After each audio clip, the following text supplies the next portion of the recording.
지금 일본 바둑이 충격에 빠졌습니다. 세계 정상급 무대에서 한판의 승부로 모든 판도가 뒤집혔습니다. 5년 동안 멈춰있던 이름이 다시 정상으로 돌아왔습니다. 결승 최종국 모두가 불리하다고 보던 그 순간 승부는 완전히 뒤집혔습니다. 도대체 어떻게 이런 일이 가능했을까요? 초반부터 흐름은 상대에게 넘어가 있었고 시간도 형세도 모두 불리한 상황이었습니다. 그런데 단 한 번의 선택이 세계 최정상급 기사의 운명을 갈라놓았습니다. 일본 바둑의 자존심은 왜 이 한 판에서 무너질 수밖에 없었을까요? 지금부터 5년을 기다린 한 승부사의 귀환, 그리고 단 한 수가 모든 것을 바꿔버린 그 순간의 진실을 처음부터 끝까지 낱낱이 보여드리겠습니다. 이 이야기를 끝까지 보시면 승부의 세계에서 진짜 강함이 무엇인지 분명히 알게 되실 것입니다. 한때 세계 정상에 올랐던 이름은 시간이 지나면 과거가 되기도 합니다. 신민준이라는 이름 역시 이미 한 번 정상에 올랐던 기사였지만 그 이후의 시간은 결코 짧지 않았습니다. 5년이라는 시간 동안 그는 여전히 강한 기사였지만 더 이상 세계 챔피언이라는 호칭으로 불리지는 않았습니다. 바둑의 세계에서 정상은 늘 가까워 보이지만 동시에 가장 먼 자리이기도 합니다. 수많은 대회, 수많은 패배와 승리를 반복하면서도 그 마지막 한 칸은 좀처럼 허락되지 않았습니다. 한국 바둑은 여전히 세계 최강의 위치를 유지하고 있었지만 개인의 이름 위에 다시 세계 타이틀을 얻는 일은 누구에게나 쉽지 않은 일이었습니다. 신민준 역시 매번 도전자의 위치에서 싸워야 했고 사람들은 점점 그를 한 번 정상에 올랐던 기사로 기억하기 시작했습니다. 이 상태는 안정적이지만 동시에 멈춰있는 상태이기도 했습니다. 더 이상 앞으로 나아가지 못한다면 그는 점점 과거의 이름으로만 남게 될 운명이었습니다. 그에게 다시 기회가 찾아온 것은 세계 최고 권위의 무대 중 하나인 LG배 결승전이었습니다. 그것도 단순한 결승이 아니라 대회 역사상 처음 성사된 한일 결승이라는 특별한 무대였습니다. 상대는 일본 바둑을 대표하는 최정상급 기사였습니다. 이 승부는 개인의 타이틀을 넘어 국가 간 자존심이 걸린 무대였습니다. 이 결승은 단순한 한 번의 기회가 아니라 다시 세계 정상으로 돌아갈 수 있는 거의 유일한 문이었습니다. 이 문을 놓치면 또 몇 년을 기다려야 할지 아무도 알 수 없었습니다. 그래서 이 결승은 선택이 아니라 반드시 건너야 할 운명이 되었습니다. 하지만 현실은 그렇게 낭만적이지 않았습니다. 첫 번째 대국에서 그는 패배했습니다. 시리즈 초반부터 흐름은 상대에게 넘어갔고 사람들은 다시 말하기 시작했습니다. 역시 쉽지 않다는 말이 나왔습니다.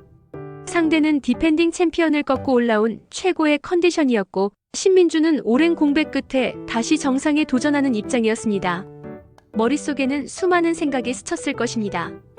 이번에도 여기까지인가 하는 생각, 다시 기회는 올 수 있을까 하는 두려움, 그리고 또 한 번 실패의 기록으로 남는 것은 아닐까 하는 부담이 동시에 밀려왔을 것입니다.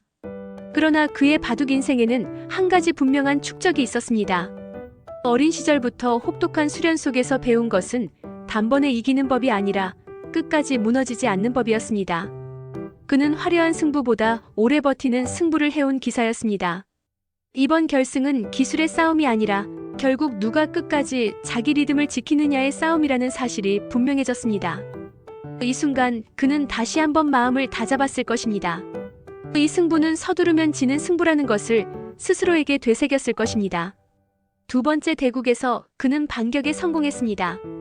승부는 다시 원점이 되었고 모든 것은 최종국으로 향하게 되었습니다. 이제 더 이상 물러설 곳은 없었습니다. 이 한 판이 그의 5년을 보상할 수도 있고 다시 기다림으로 돌려보낼 수도 있는 승부가 되었습니다. 그는 다시 도전자가 아니라 운명을 건 승부사로서 바둑판 앞에 앉게 되었습니다. 최종국 초반 상황은 결코 좋지 않았습니다. 미세한 실수와 불리한 흐름이 겹치면서 형세는 점점 상대 쪽으로 기울어졌습니다. 상대는 안정적인 운영으로 조금씩, 그러나 분명하게 우세를 쌓아갔습니다. 이 판을 지켜보던 많은 사람들은 점점 승부가 기울고 있다고 느끼기 시작했습니다. 그러나 신민준은 무너지지 않았습니다.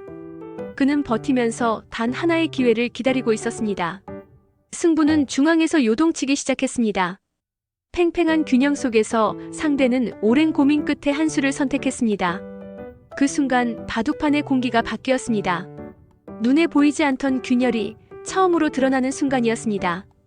이 한 수는 겉보기에는 평범해 보였지만 판 전체의 흐름을 바꿀 수 있는 위험한 선택이었습니다.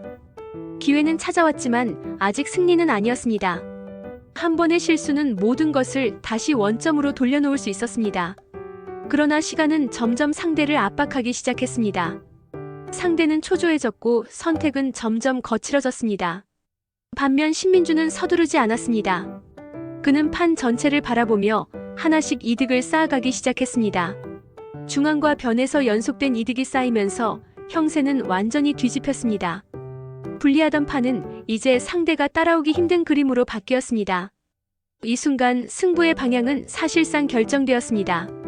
더 이상 기적이 필요하지 않은 국면이 되었습니다. 하지만 그는 마지막까지 방심하지 않았습니다. 무리하지 않았고 빠르게 두지도 않았습니다. 상대는 시간에 쫓기며 실수를 반복했고 신민주는 판을 완벽하게 통제했습니다. 침착함이 승부를 완전히 굳혀가는 시간이었습니다. 마침내 상대는 돌을 거두었습니다. 5년 만에 정상 복귀, 그리고 두 번째 세계 타이틀이 확정되는 순간이었습니다. 한일 결승이라는 가장 상징적인 무대에서 그는 다시 한번 자신의 이름을 세계 정상에 올려놓았습니다. 이 승리는 단순한 개인의 우승이 아니었습니다. 한국 바둑이 이어온 흐름을 다시 한번 증명하는 장면이었고 무엇보다 한 가지 분명한 메시지를 남겼습니다. 정상은 한번 오르는 곳이 아니라 끝까지 버틴 사람이 다시 돌아오는 곳이라는 사실입니다. 신민주는 그렇게 다시 정상으로 돌아온 이름이 되었습니다.